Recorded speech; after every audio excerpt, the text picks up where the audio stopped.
It's called Jason McCartney.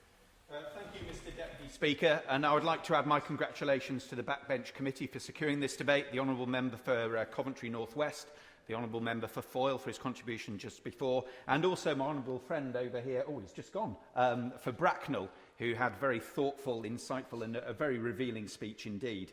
I'd also like to thank all the victims and loved ones who are up in the gallery of this scandal, and many of you have been here since 10:30, as I have this morning. Thank you for your patience, and I hope that the time you've spent there will be worthwhile in just an hour's time. Mr Speaker, debates like this are what I was elected for. I am passionate about this issue, and I'm determined that we should stop dragging our heels and begin the process of closure to this shocking scandal.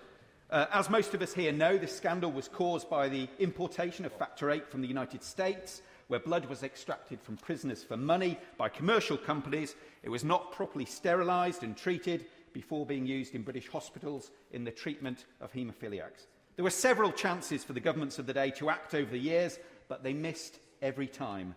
Again and again, the victims of this scandal have been betrayed. Already 1,800 of the 4,800 British haemophiliacs that were affected have died, and of the 1,243 people who contracted HIV, only 345 are still alive today. It's the human tragedies that are the feature of this shocking scandal. I've only had a general awareness of this scandal for a few years, but it was only when I met an amazing man from Lindley in the north of my constituency that it really hit me. And I have to admit, I have been emotionally drawn into this issue. Mr C, he wishes to remain anonymous, was dignified and polite. As a 12-year-old, as a haemophiliac, he was injected with these dirty blood products. And at the age of 12, he was injected with HIV and hepatitis C. Now, he's still alive, thanks to his positive outlook, but he's also helped by a cocktail of drugs. He has no anger, no bitterness, just a desire to get some fairness, mainly for his family. And it's also worth remembering that many of these victims were already suffering from other illnesses or had suffered an accident before they were infected with these contaminated blood products.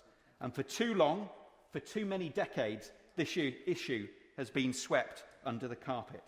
Now, I came into Parliament to do the right thing and to stand up for those that have been wronged, and many of them are up in the gallery now.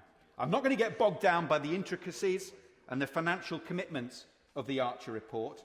I know, as many of us do, there is little money left, which just adds to my indignation that this wasn't cleared up in better times. And in fact, I have to praise my government for their action over the previous 13 days, which has done a lot more than in the previous 13 years.